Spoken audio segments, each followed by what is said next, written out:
tardes, ¿qué tal hermanos? ¿Cómo estáis? Pues vamos a dar comienzo un domingo más para la gloria de Dios y gracias al Señor que permite que un domingo más podamos estar reunidos, aunque sea, como bien dije la semana pasada, en espíritu, porque podemos tener estos medios por los cuales estamos comunicados y hay que dar la gracia al Señor también por ello, que podamos estar comunicados a través de estos medios. Y bueno, vamos a empezar, como he dicho, este tiempo, este culto, donde venimos con ese deseo de agradar a nuestro Dios, de alabar a nuestro Dios, de glorificar su bendito nombre y ser agradecidos con todo cuanto recibimos cada día y por todo cuanto nos da, aun en medio de las dificultades que tenemos en nuestra vida. Pero bueno, vamos a empezar este tiempo con una oración y poniéndola en las manos del Señor y que sea Él el que lo dirija todo. ¿Me queréis acompañar?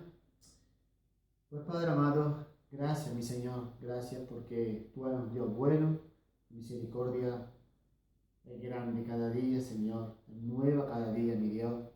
Gracias, Señor, gracias porque no tenemos nada que darte, Señor, y tú tienes misericordia cada día de nosotros, Señor. Y gracias, Señor, gracias porque sabemos que todo viene de ti, mi Dios.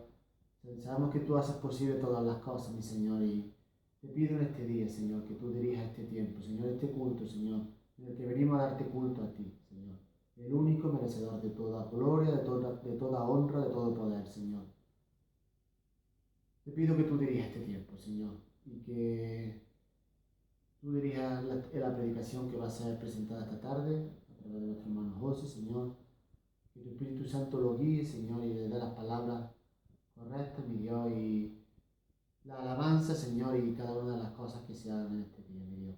Nos ponemos en tus manos, Señor, porque sabemos que son las mejores manos en las que puede estar, Señor, y sabemos que tú eres un Dios fiel y eres justo, Señor. Gracias, Señor. En el nombre de Jesús.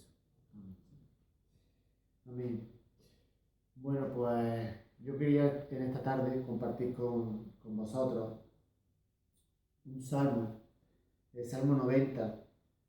Si me queréis acompañar a la lectura, Salmo 90, es una oración de Moisés, ¿vale? Moisés, varón de Dios, así es el título. Y dice así, dice, Señor, tú nos has sido refugio, de generación en generación. Antes que naciesen los montes y formasen la tierra y el mundo, desde el siglo y hasta el siglo tú eres Dios. Vuelves al hombre hasta ser quebrantado, y dice, convertíos, hijo del hombre, porque 1000 años delante de tus ojos son como el día de ayer que pasó, y como una de las vigilias de la noche. Los arrebata como con torrente de aguas, son como sueño, como la hierba que crece en la mañana. En la mañana florece y crece, a la tarde es cortada y se seca. Porque con tu furor somos consumidos, y con tu ira somos turbados. Pusiste nuestras maldades delante de ti, nuestros yerros a la luz de tu rostro. Porque todos nuestros días declinan a causa de tu ira. Acabamos nuestros años como un pensamiento. Los días de nuestra edad son 70 años, y si en los más robustos son 80 años. Y con todo su fortaleza es molestia y trabajo. Porque pronto pasan y volamos. ¿Quién conoce el poder de tu ira y tu indignación sobre que debes ser temido? Enséñanos de tal modo a contar nuestros días, que traigamos al corazón sabiduría. Vuélvete, oh Jehová, ¿hasta cuándo? Y aplácate para con tu siervo. De mañana sácianos de tu misericordia, y cantaremos y nos alegraremos todos nuestros días. Alégranos conforme a los días que nos afligiste, y a los años en que vimos el mal. Aparezca en tus siervos tu obra, y tu gloria sobre sus hijos. Sea la luz de Jehová nuestro Dios sobre nosotros, y la obra de nuestras manos confirma sobre nosotros. Sí, la obra de nuestras manos confirma. Gloria a Dios. Qué salmo tan hermoso, tan maravilloso. Hermano, yo me quedaría con mucho porque es maravilloso, pero hay una parte que a mí me ha llamado más la atención, y es la que dice así. Dice, a partir del 3, dice, vuelve al hombre hasta ser quebrantado, y dice, convertíos, hijos de los hombres, porque 1000 años delante de tu ojo son como el día de ayer. Fijaros, que pasó y como una de las vigilias de la noche. Las arrebatas como con torrente de agua, son como sueño, como la hierba que crece en la mañana. En la mañana florece y crece, y en la tarde es cortada y se seca. Ahí está haciendo una comparación del hombre, de lo que es la vida del hombre, en comparación con Dios, con el Todopoderoso. Y hermanos, esto da mucho que plantearnos, hermanos. Da para pensar que nuestra vida es nada, vuela rápidamente, y es necesario que ese tiempo sea bien aprovechado. El tiempo que el Señor nos permita estar en esta vida, en este mundo, porque sea bien aprovechado y que sea para su gloria, como bien dice aquí más adelante, para la gloria de Dios. Que podamos ser obedientes a nuestro Dios, para su gloria, hermano. Pues con este salmo y este pequeño pensamiento, vamos a dar paso a la alabanza. Y hermanos, seamos agradecidos a nuestro Dios. Él es justo, Él es digno de toda suprema alabanza. Él es el único digno, el único merecedor de toda la gloria, de toda la honra, de toda la alabanza. Así que aprovechemos este tiempo y estamos alabando al Señor con todo lo que tengamos. Dejemos atrás nuestras cargas, nuestros sufrimientos, nuestros sufrimientos, pensamientos que tengamos de todos los problemas, y aprovechemos este tiempo para darle la gloria que nuestro Dios merece. A Él sea la gloria. Pasamos a la alabanza, hermano.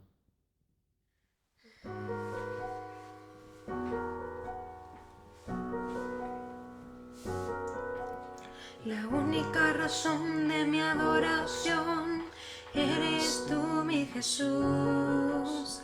El único motivo para vivir eres tú, mi Señor. Mi única verdad está en ti, eres mi luz y mi salvación. Mi único amor eres tu Señor, y por siempre te alabaré. Eres todo poderoso, eres grande y majestuoso, eres fuerte, invencible, y no hay nadie como tú.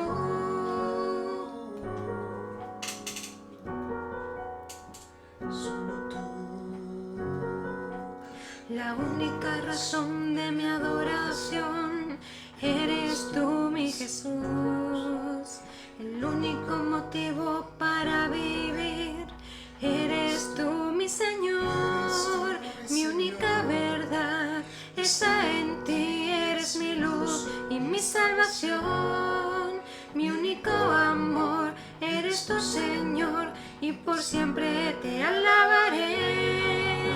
Eres todo poderoso, eres grande y majestuoso, eres fuerte, invencible, y no hay nadie como tú. Eres todo poderoso, eres grande y majestuoso, eres fuerte, invencible, y no hay nadie como tú.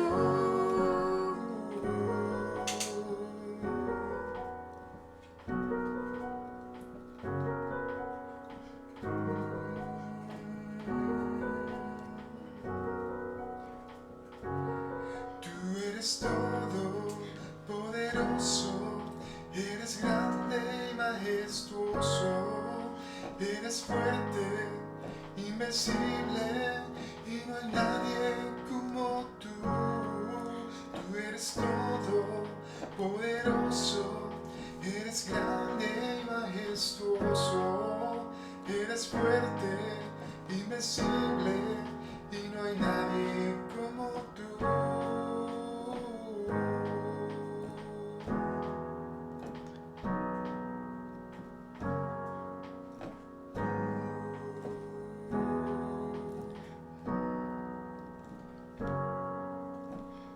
Sí, Señor, sabemos que tú eres todopoderoso, podemos confiar en ti plenamente, Señor, sabemos que vengan las pruebas que vengan y vengan los problemas que vengan, tú siempre tienes tu mano por delante y podemos saber que todo lo que hagamos, tú estás al frente, Señor, y podemos descansar en ti, podemos saber que tú nos guardas, nos proteges y que ningún mal tocará nuestra morada, porque así lo dice tu palabra. Gracias, Señor, porque tú eres bueno, Señor, a pesar de las circunstancias, a pesar del virus, a pesar de estar confinados, pero confiamos en tu palabra y confiamos en que tú nos vas a dar salida y nos vas a proteger allá donde estemos. Gracias, Señor, porque tu palabra así lo dice.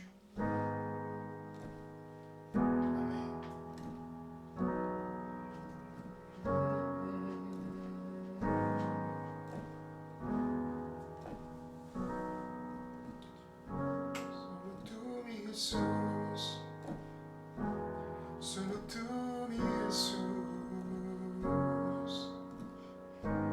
eres poderoso, eres majestuoso, no hay nadie como tú, Señor, no hay nadie como tú, mi Dios.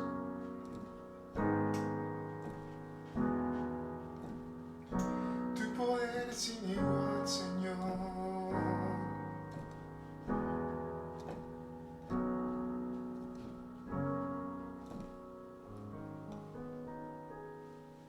Él vio mi condición, no era nadie, me hizo uno de su pueblo, real sacerdocio, escogido por Él es mi Padre y yo su Hijo. Admirable consejero, príncipe de paz, es aquel que se hizo carne, lleno de gracia y verdad. Él vio mi condición, no era nadie, me hizo uno de su pueblo, real sacerdocio, escogido por Él es mi Padre y yo su hija. Admirable consejero, príncipe de paz, es aquel que se hizo carne, lleno de gracia y verdad. Admirable consejero, príncipe de paz, es aquel que se hizo carne, lleno de gracia y verdad. La deidad se encarnó, tomó forma de un hombre por amor, por amor.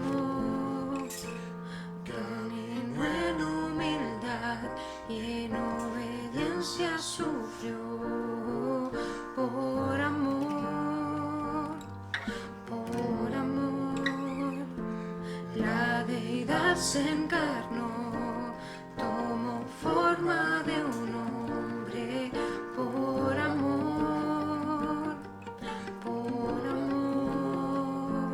caminó en humildad y en obediencia sufrió por amor, por amor.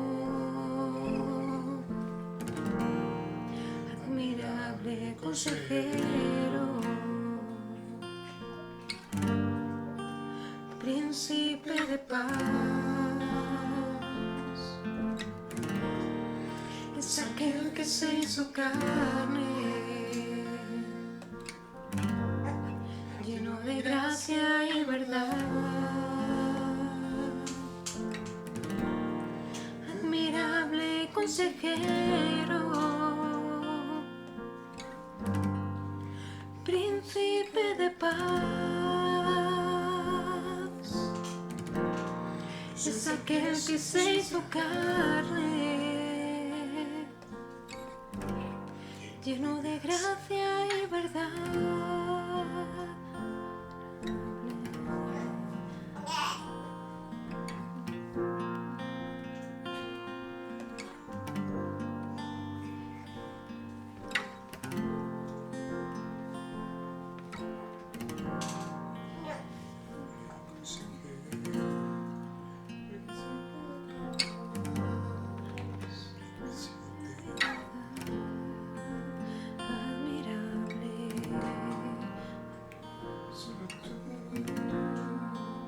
Príncipe de paz,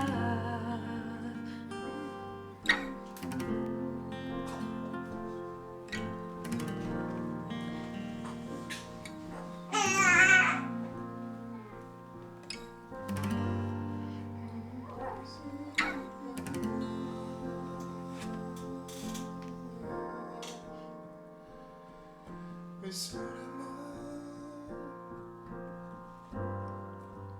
príncipe de paz, es aquel que se hizo carne,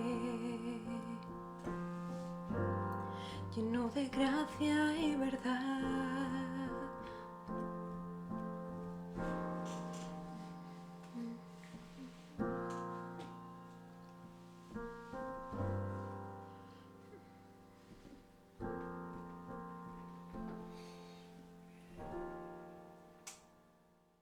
¿Qué tal, hermanos?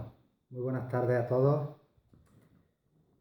Es un gozo, un privilegio poder compartir en este domingo la palabra del Señor y bueno, aunque de esta forma y con estas circunstancias que nos son demandadas, pues lo vamos a hacer cada uno desde nuestros hogares.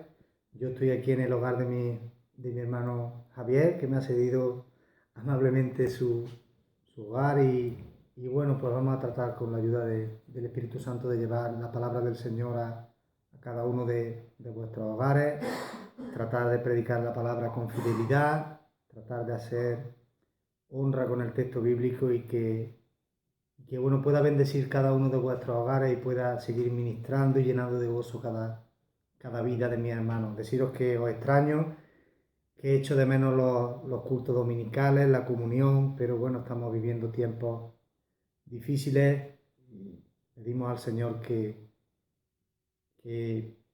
cuando sea su voluntad, pero que esto pues no se alargue mucho porque echamos de menos la comunión con los hermanos y poder abrazarnos y poder tener ese contacto físico que llevamos ya bastante tiempo que no podemos.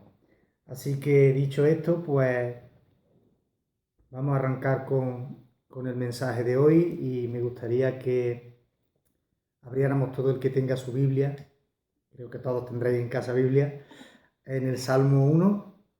Recordáis que hace un mes aproximadamente pues estuvimos compartiendo y exponiendo a través de la palabra del Señor este bendito Salmo y bueno, pues es tan rico y hay tanta profundidad en él que nos dio tiempo a desarrollar solo 3 versículos, pero ¿qué 3 versículos? Y bueno, pues a día de hoy quería cerrar el Salmo y desarrollar los versículos siguientes y que, bueno, pues pudiéramos por lo menos cerrar este primer salmo y dejarlo terminado, ¿vale? Así que antes de empezar con la lectura bíblica, bueno, y si no, vamos a empezar leyendo el salmo. No hay mejor forma de empezar que yendo a la palabra y vamos a leer el Salmo 1. Así que todos conmigo y dice así la palabra del Señor. Bienaventurado el varón que no anduvo en consejo de malos, ni estuvo en camino de pecadores, ni en silla de escarnecedores se ha sentado, sino en la ley de Jehová está su delicia, y en su ley medita de día y de noche. Será como árbol plantado junto a corrientes de agua, que da su fruto en su tiempo y su hoja no cae, y todo lo que hace prosperará. No así los malos, que son como el tamo que arrebata el viento. Por tanto, no se levantarán los malos en el juicio, ni los pecadores en la congregación de los justos. Porque Jehová conoce el camino de los justos, mas la senda de los malos perecerá. Sí, Señor, te damos muchas gracias por tu bendita palabra, Dios mío. Te damos gracias porque podemos recurrir a esta guía, Señor, a esta hoja de ruta, Señor, que tú has puesto a nuestra disposición, Señor, sabiendo que es infalible, Señor, que es inerrante, Señor, y que está inspirada por tu Santo Espíritu, Señor. Vamos a ella con confianza, Señor, y en este tiempo te pido que sea tu Santo Espíritu el que me guíe y el que de forma sobrenatural haga justicia sobre su palabra y mediante la exposición de ella podamos darte gloria, Señor. Ayúdame, Dios mío, en el nombre de Jesús. Amén. Amén. Bien, hermanos, pues si recordáis en la anterior exposición, tocamos los 3 primeros versículos del Salmo 1, y para entrar un poquito en materia y en contexto, para refrescaros un poco porque ha pasado un mes y probablemente muchas cosas se hayan olvidado, pues vamos a dar un breve recordatorio, nos ponemos un poquito en antecedentes, entramos dentro del contexto y pasamos a desarrollar los 3 últimos versículos, ¿vale? Del 4 al 6. Recordáis que dimos una introducción del libro de los Salmos y dijimos que es un libro poético. La palabra salmo significa alabanza, su significado sería tañer o tocar cuerda. Dijimos que los salmos y la música van intrínsecamente ligados. Dijimos también que los salmos eran, digamos, la hoja de ruta de alabanza del pueblo de Israel, al igual que deben de ser hoy en día, pero el sistema de alabanza del pueblo de Israel se basaba en los salmos. Dijimos también, si bien recordáis, que otro nombre de llamar a los salmos es el salterio, en honor a ese instrumento de cuerda. De ahí la comunión que tienen los salmos con la alabanza, con la música. Dijimos que dentro de los autores de los salmos hay varios. Estaba David, que escribió 75, los hijos de Coré escribieron 10, Asaf escribió 12, luego hay otros autores como Salomón, Moisés, Emán, Etán, etc. Y luego dijimos que había unos 48 salmos que no se sabe claro su autor, o sea que de alguna forma son anónimos, ¿vale? Fuimos a la fecha y dijimos que el libro de los Salmos probablemente sea el libro que tiene más tiempo en cuanto a historia. Dijimos que tiene unos 900 años de recorrido, desde el primer salmo que escribió Moisés, que es el Salmo 90, hasta el Salmo 126, que es el más antiguo, que es posterior a la deportación de Babilonia, del pueblo de Israel. Así que tiene un recorrido de unos 900 años y va desde el 1400 a.C. hasta el siglo VI aproximadamente a.C., ¿vale? El propósito de los salmos, el propósito primario es dar al Señor una correcta alabanza, una correcta adoración. Pero vimos que dentro de los salmos hay muchos matices que acompañan la vida real, o sea, los salmos son la vida real misma. En los salmos podemos ver todo tipo de emociones, todo tipo de sensaciones, amor, salmos donde reflejan envidia, salmos que piden venganza, salmos que alaban al Señor. O sea, todo lo que un ser humano puede desarrollar en la vida está en el compendio de los salmos. Y como hemos dicho, el propósito es alabar al Señor de una forma correcta. Todo tipo de sentimientos van manifestados en los salmos, y también dijimos que dentro de los salmos, a pesar de que muchas veces vamos a este libro buscando la forma correcta de alabar al Señor, pero implícitamente hay bastante teología en los salmos podemos tratar temas como la soberanía de Dios, como el pecado del hombre, como la responsabilidad humana. Se tocan un montón de temas teológicos en los salmos. No son solo un libro poético donde se expresa una poesía hebrea preciosa, no, hay mucha teología dentro de los salmos. Y lo importante y lo más importante es que cada uno de los salmos apuntan a Cristo. Cristo es el centro de la Biblia. Nosotros entendremos la Biblia como algo cristocéntrico, donde desde Apocalipsis hasta Génesis, Cristo es el centro. La armonía de la Biblia discurre toda dando lugar al Hijo de Dios como el centro de la Biblia.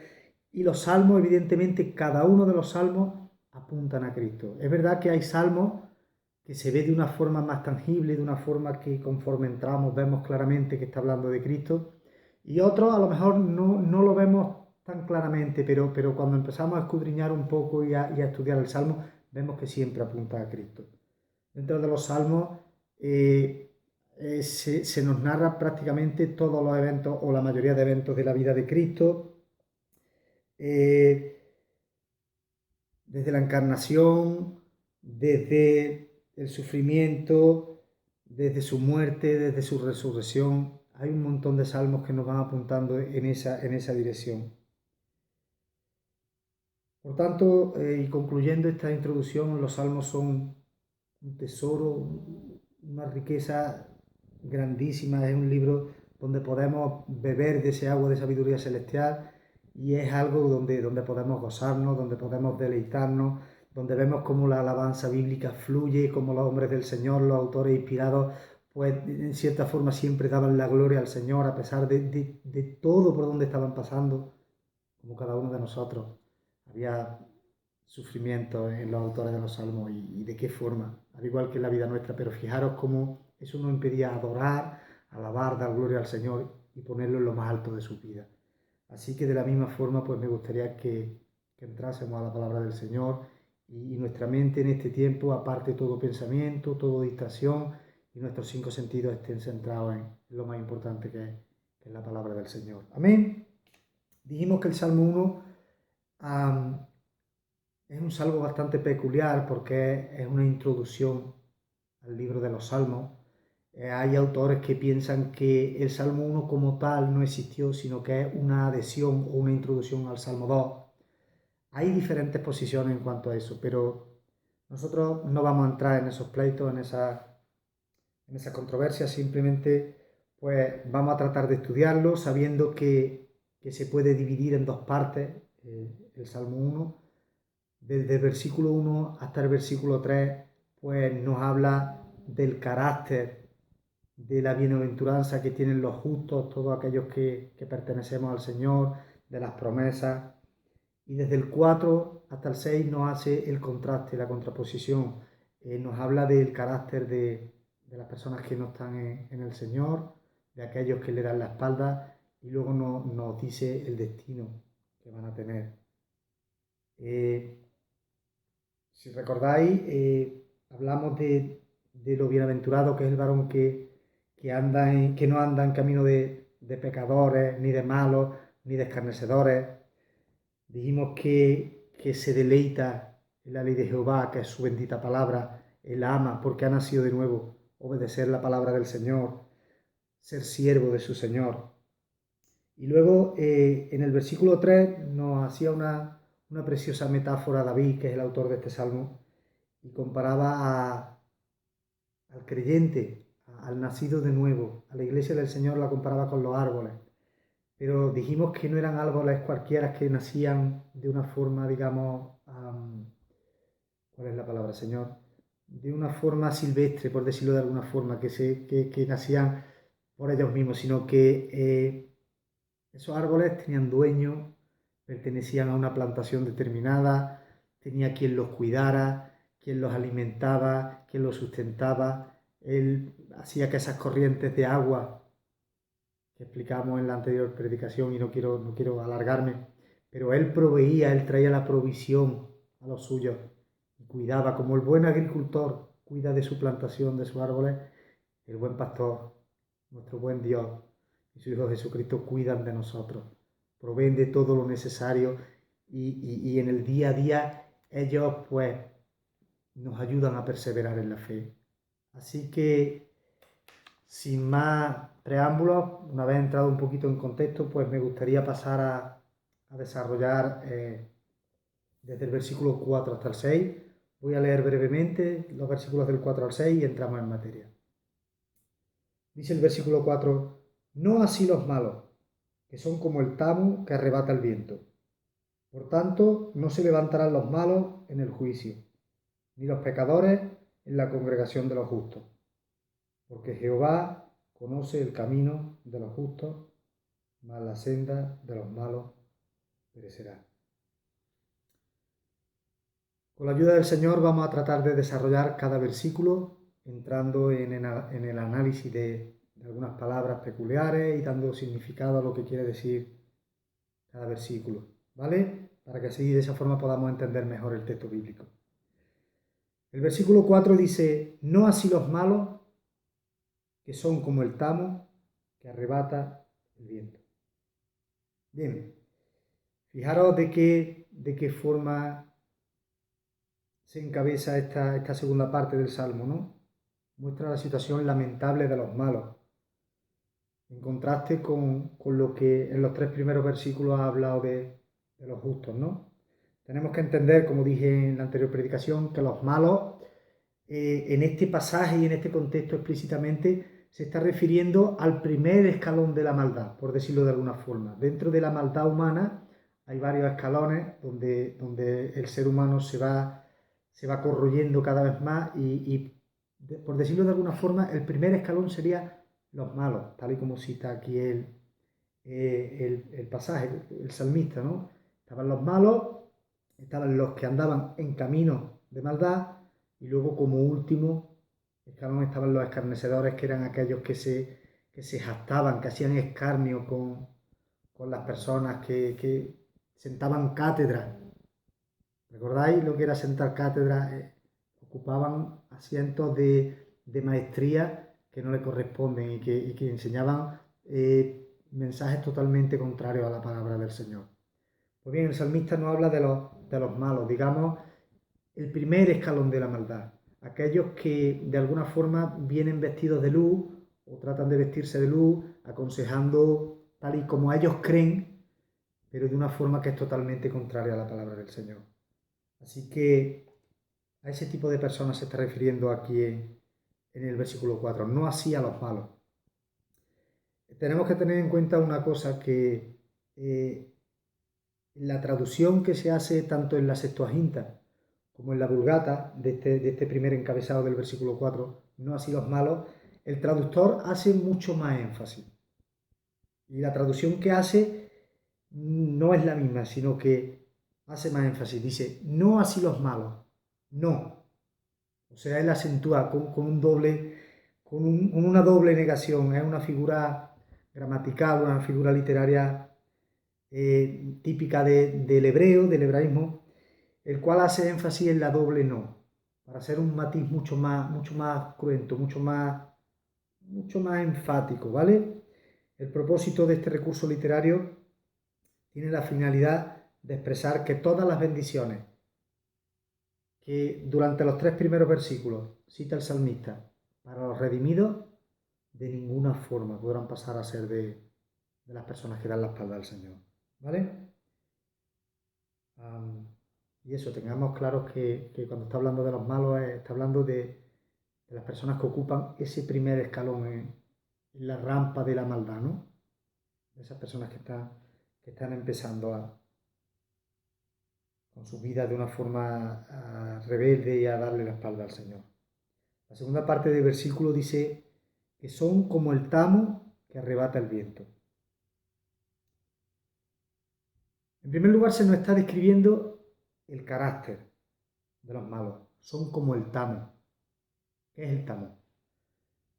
El tamo por explicarlo con mis palabras, es como aquellos restos de paja pequeñitos que quedan en la era, una vez después de haber hecho la trilla y haber separado la paja del grano.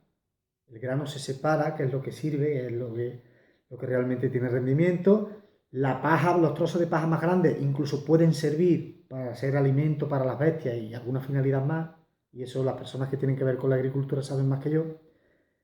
Y cuando todo está retirado, en las eras quedan unos pequeños fragmentos de paja, unos muy pequeñitos.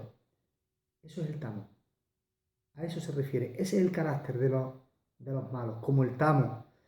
Algo insignificante para el Señor. Algo que está muerto, que no tiene sustancia, que no sirve para nada en definitiva. Así es el carácter de las personas que dan la espalda al Señor. Son como el tamo. El salmista emplea un símil bastante ilustrativo y que nos da una claridad pasmosa para ver cómo Dios ve a los malos, a los rebeldes, a las personas que no quieren obedecer su voluntad, que no están de acuerdo con lo que el Señor demanda. Fijaros que en segundo lugar, el salmista nos describe el destino de esos malos, del tamo. ¿Cuál es el destino del tamo? Que lo arrebata el viento. ¿Cómo ilustraríamos eso en la vida de los malos? Porque son llevados de aquí para allá y son tentados con todo tipo de tentación, no tienen asiento, no se ubican en un lugar como los creyentes. Los creyentes nos anclamos en la palabra del Señor, nos anclamos en nuestro Redentor. Los creyentes tenemos un sitio ubicado y de ahí no queremos movernos, en la obediencia a la palabra del Señor. Sin embargo, ellos son como el tamo, que una brizna de aire o de viento los mueve de un sitio para acá, de un sitio para allá, sin tener certeza de nada. Se van dejando llevar por sus sentimientos, por sus deleites, sin tener nada establecido, sin tener seguridad ninguna en la palabra del Señor. ¿Y qué ocurre con ellos? Que un día, tarde o temprano, la muerte les alcanzará como un soplo de viento y su destino no será otro que el infierno. Ellos serán consumidos por el fuego que nunca se apaga. Eso dice la palabra del Señor. Es duro, es fuerte, pero somos llamados a predicar lo que la palabra del Señor dice y debemos fidelidad a la palabra del Señor. No es bueno agregar nada. Y el salmista habla bien claro en ese sentido. En el versículo 5 nos dice la Escritura: por tanto, no se levantarán los malos en el juicio, ni los pecadores en la congregación de los justos. Fijaros que este versículo es bastante interesante porque está hablando de una forma escatológica, o sea, está apuntando al futuro, a lo que tiene por venir, a lo que viene por venir, o sea, a lo apocalíptico, por decirlo de alguna forma, ¿no? Por tanto, no se levantarán los malos en el juicio. Fijaros que por tanto es una conclusión de algo. Ese por tanto es la conclusión de sus malas vidas, de esas vidas de desobediencia al Señor. Por tanto, como consecuencia de ello, no se levantarán los malos en el juicio. Fijar de qué forma el salmista empieza el versículo 5. Los impíos no serán aprobados en el día del juicio. Ellos comparecerán con total seguridad estarán en el juicio del gran trono blanco, pero sin defensa, sin apoyo y sin argumento ninguno.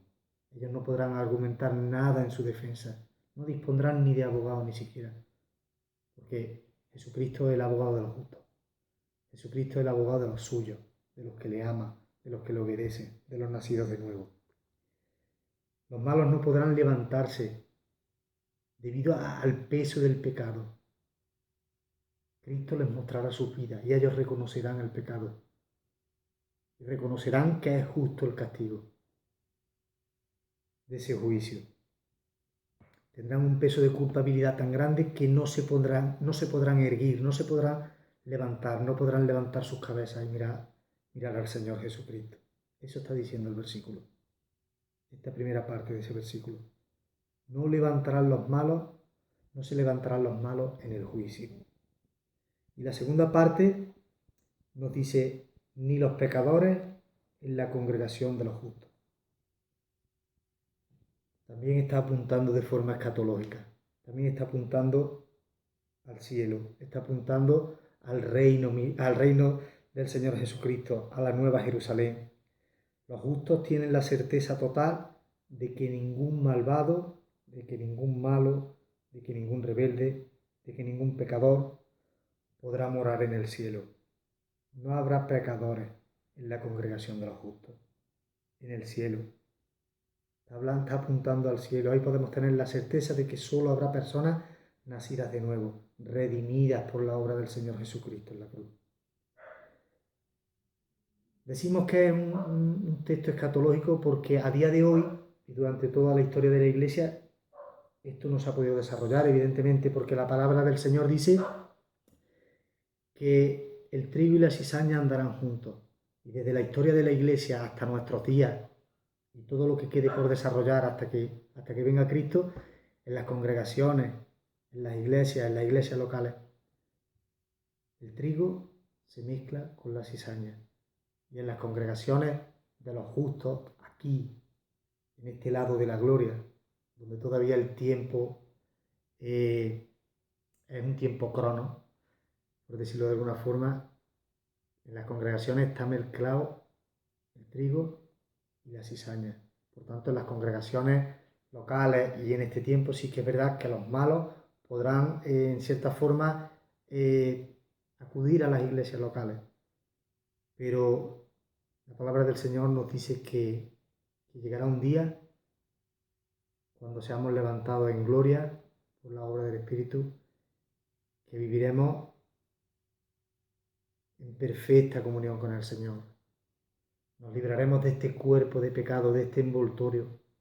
Tendremos un cuerpo perfecto, un cuerpo regenerado totalmente, un cuerpo sin pecado y un cuerpo como el de nuestro Señor Jesucristo. Donde no habrá llanto, no habrá dolor, solo podremos tener comunión los santos del Señor, como la iglesia pura, sin mancha, sin mácula. Eso se está refiriendo. Evidentemente que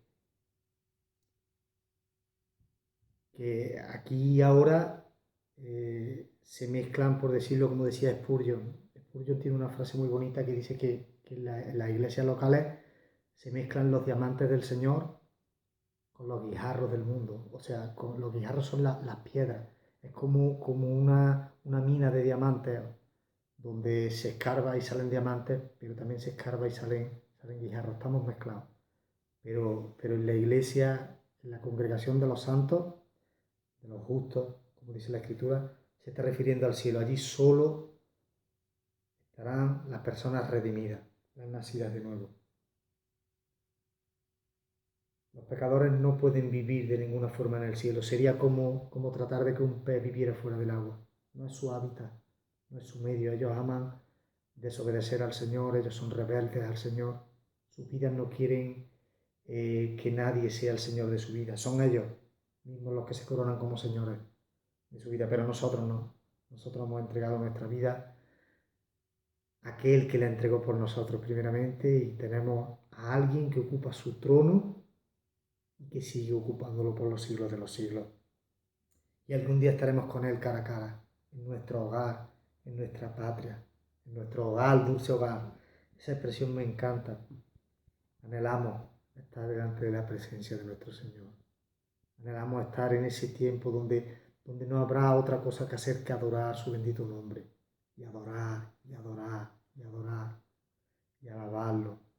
Y decir como dicen los serafines, santo, santo y santo es el Señor. Gloria al Señor. Hermanos, lo mejor está por venir. No desfallezcáis, de verdad, no desfallezcáis. Bien, pues el último versículo que vamos a desarrollar es el versículo número 6 y dice así: porque Jehová conoce el camino de los justos, mas la senda de los malos perecerá. Otra traducción dice: el Señor es conocedor del camino de los justos. Cuando hablamos del camino, estamos hablando de la vida, del recorrido en la vida de las personas, ¿vale? A eso se refiere el camino. Él es conocedor, Él permanece atento a nuestro caminar. Y aunque a veces pasamos por valles de sombra de muerte, por tribulación, pasamos por caminos de sombra, pasamos por aflicciones, por todo tipo de... No sé, hermano, tú sabes, al igual que yo sé, Él está al tanto, Él no nos deja, Él siempre nos lleva de la mano y ahí tiene que estar nuestra confianza. ¿Cuántas veces no hemos ido a sitios donde nos han dado un poco de miedo, pero hemos ido de la mano de nuestros padres, y eso nos ha dado una confianza tremenda?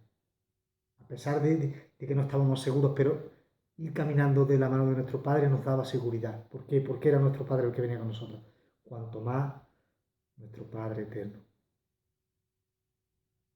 Nos ha dejado al Señor Jesucristo y al Espíritu Santo para que nos acompañen, para que perseveremos hasta el fin, con su ayuda. Él no nos va a dejar, Él no nos va a dejar, Él nos ayuda a que perseveremos hasta el fin. Así es nuestro Dios. Él se relaciona con sus justos, en la intimidad, en la comunión, personalmente. Él conoce a los que son suyos. Fijaros que siempre que hablamos de la palabra conocer, tenemos que ir al matiz bíblico, no a conocer, de ver a una persona y reconocerla o saber quién es, no. La Biblia cuando habla de conocer y Dios implica algo íntimo, una relación íntima. Cuando la Biblia habla de conocimiento en cuanto a los matrimonios, está hablando de esa relación íntima, de esa relación marital entre marido y mujer. Cuando habla en cualquier otro contexto, está hablando de una relación íntima, que es la que nuestro Señor tiene con nosotros desde antes de la fundación del mundo. A eso se refiere. Él conoce el camino de los justos, porque Él va ligado con nosotros en esa intimidad, en esa relación íntima que tiene el Padre con su Hijo. Todo lo contrario a lo que se relata en Mateo 7:23. Fijaros que dice la palabra del Señor: y entonces les declararé, nunca os conocí, apartados de mí, hacedores de maldad. Cuando dice nunca os conocí, no quiere decir que el Señor no los conociera, ni supiese quiénes eran. Evidentemente, Dios todo lo sabe, es omnisciente. A lo que se refiere, nunca os conocí, quiere decir, nunca tuve relación con ustedes. Ni ustedes tuvisteis relación conmigo. Como el Padre está en el Hijo, y el Hijo en el Padre, y el Hijo está en nosotros y nosotros en el Hijo, así es la comunión entre Dios y nosotros, entre Dios y los suyos. Pero habrá algunos que digan Señor, Señor, y digan nunca os conocí, no habéis sido nunca de los míos, yo nunca he tenido relación con ustedes, ni ustedes conmigo. Amén. A eso se refiere. A eso se refiere. Mas la senda de los malos conduce a la perdición. No solo se van a perder ellos, los malos, los malvados, o mejor dicho, perecer. No solo van a perecer, también sus caminos serán borrados. Nadie los recordará en la eternidad. Los justos aran en la tierra para dar fruto, para la gloria del Señor, y estaremos por siempre con Él. Sin embargo, los pecadores aran sobre el mar, y su rastro será borrado por las olas de su propio pecado. Fijaros de qué forma ellos es como si araran por el mar, no tiene sentido. Sus vidas son sin sentido. Arar en medio del mar no tiene sentido porque viene una ola y el surco que hayas abierto te lo borra. Así serán borrados ellos. Y su camino nadie los recordará. Solo se recordará en la vida eterna, a los justos. Esa comunión con el Señor es lo único que quedará vigente. Para los malvados solo habrá una eternidad de tormento, una eternidad en el infierno. Antes de terminar esta predicación, me gustaría, es importante, creo que entender un matiz, ¿no?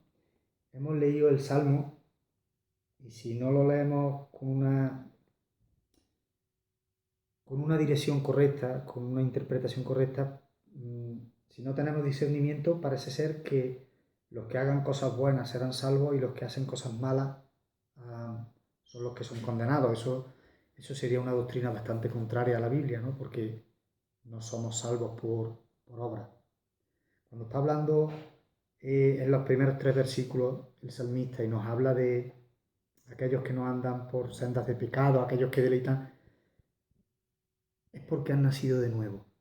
Ese es el matiz importante, que tengamos claro que en esto nos diferenciamos de la Iglesia Católica de Roma. Ellos creen que la salvación es por gracia más por tu obra. Pero no, nosotros tenemos claro que la salvación es por gracia, que el Señor es el que nos hace nacer de nuevo, que el Señor es que cambia nuestro corazón, quita el de piedra y pone uno de carne, un corazón que es sensible a las cosas del Señor, un corazón que cambia totalmente nuestra naturaleza. Ahora amamos lo que Dios ama, ahora amamos la obediencia al Señor, y es por esto, por este nuevo nacimiento, que nosotros aportamos arrepentimiento y fe al Señor, somos salvos, y como consecuencia de la salvación, las obras no son para salvación, las obras son son una consecuencia de la salvación. Siempre tengamos claro esto, hermanos, si no vamos a entrar en una herejía, tal y como como la Iglesia Católica de Roma, que añade a la obra del Señor Jesucristo, a ellos añaden la obra, como diciendo que la obra del Señor Jesucristo no es suficiente. Y sí que es suficiente, la palabra del Señor lo muestra con claridad. La obra de Cristo en la cruz es suficiente, no se necesitan obras, solo arrepentimiento y fe en la obra de Cristo. Y luego nuestras buenas obras vendrán como consecuencia de esa salvación, ¿vale? Pero no para salvación. Lo único que me queda deciros es, en estos tiempos complicados que estamos viviendo, como he dicho a primera hora, una crisis que está asolando todo el mundo, está golpeando en todos los sentidos, por medio de esta enfermedad, está habiendo muertos, está habiendo crisis económica a nivel mundial, la moralidad está cada vez más deteriorada. En este tiempo, si miramos a nuestro alrededor, es probable que podamos desfallecer, pero el cristiano es llamado a mirar por encima de las circunstancias. Hermano, mira la cruz. Mira a Cristo crucificado, mira a Cristo resucitado, mira lo que Él hizo por ti. Hay esperanza. Gózate en esa bendita esperanza. Gózate en que en la congregación de los justos no habrá ningún impío. Gózate en las promesas del Señor, en sus benditas promesas que son sí y amén. Hermanos, si tenemos fe en el Señor sabemos que se van a cumplir. ¿Podemos pasar por tribulación? Sí. ¿Estamos pasando por tribulaciones? De hecho, sí, evidentemente. No podemos ser ajenos a ello, pero hay algo que pesa mucho más. Cuando ponemos en la balanza, hermanos, cuando ponemos en la balanza de nuestra vida el peso de las aflicciones, de todo aquello que se desarrolla en esta vida, que de alguna forma nos dificulta el camino, lo que es tangible, lo que se puede palpar, y lo comparamos con el peso de gloria que tienen las promesas del Señor, que tiene la vida en Cristo, la esperanza que nos queda. Hermano, debe pesar muchísimo más, debe pesar mucho más el peso de gloria de las cosas del Señor. Así que animaros, mirad para arriba, como he dicho anteriormente, poner los ojos en la cruz y esperar las promesas del Señor, que son sí, amén. Y tenemos una herencia incorruptible en los cielos. Y eso no lo puede apartar nadie. Eso tiene que forjarse en nuestros corazones a fuego y grabarse cada día. Soy un hijo de Dios. Me espera una herencia incorruptible. Puedo pasar por esta vida por cualquier tipo de aflicción, como pasaron nuestros hermanos a través de todos los tiempos, los apóstoles, David, Noé, todos los personajes bíblicos, todos los héroes de la fe, como nos narra el capítulo 11 de Hebreos. Todos pasaron por tribulaciones, pero había algo que los sostenía y no les apartaba de su vida el gozo. Y era la esperanza, la certeza de que Cristo cumplirá su promesa y vendrá por cada uno de nosotros. Y viviremos con Él por toda la eternidad. Hermano, mi consejo en el día de hoy es que cuando mires a tu alrededor y veas problemas familiares con tus padres, con tu hijo, incluso con tu cónyuge, problemas de enfermedades físicas, problemas económicos, cualquier problema de cualquier índole que nos puede, mirándolo a otro, lo tenemos aquí al ladito, levanta tu vista. Vuela como las águilas en el Espíritu y ponte delante de la cruz de nuestro Señor Jesucristo.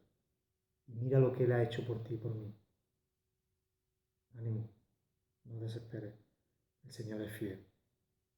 Que Dios te bendiga y espero que este mensaje haya sido de bendición allí donde estés, en el confort de tu casa y lo dicho, anhelando vernos pronto y poder abrazarnos. Que el Señor os bendiga mucho. Amén. Amén y amén. Damos gracias al Señor por la palabra que ha sido predicada en esta tarde. Y bueno, como yo siempre termino diciendo, que el Señor nos ayude y que nos oriente y nos dé esa luz que necesitamos para poder poner por obra sus mandamientos y su palabra, ¿verdad? Pues estamos finalizando este tiempo. No creo que haya que añadir mucho más a la palabra que ha sido predicada en este día. Así que vamos a despedir con una oración, dando gracias al Señor por hacer posible un día más que podamos estar conectados y también por permitir que este tiempo pues, haya sido de bendición, que seguro que ha sido de bendición de una manera o de otra, pero para cada uno de nosotros, ¿verdad? Así que si me queréis acompañar en una oración y finalizamos dando gracias al Señor, ¿verdad? Amén. Pues, Señor, gracias. Gracias por este tiempo que tú has permitido que podamos rendirte primeramente culto a ti, Señor, dándote gloria, honra, Señor, alabanza, Señor, porque tú eres el único merecedor de toda alabanza, de toda gloria, de toda honra. Señor, gracias porque tú has hecho posible un día más que podamos estar conectados, mi Dios. Gracias por permitir, Señor, que podamos tener estos medios, y lo digo semana tras semana, Señor, porque creo que es algo que, aun en medio de estos tiempos, Señor, pues está siendo de bendición, Padre. Y gracias, Señor, por la palabra que ha sido presentada en esta tarde. Señor, gracias por tu palabra, Señor. Señor, ayúdanos, Señor, a buscarte, Señor, y agradarte, Dios mío. Ayúdanos a ser fieles a ti, Señor, en tu palabra, Señor. Gracias, mi Dios, por todas las cosas que vienen de ti, Señor. Gracias por este tiempo, Señor. Nos despedimos ahora, Señor, pero queramos seguir conectados, Señor. Queramos seguir en tu presencia, Señor, buscando de ti, Señor, cada día, Señor. Gracias por todas las cosas, Señor. En el nombre de Jesús, amén y amén.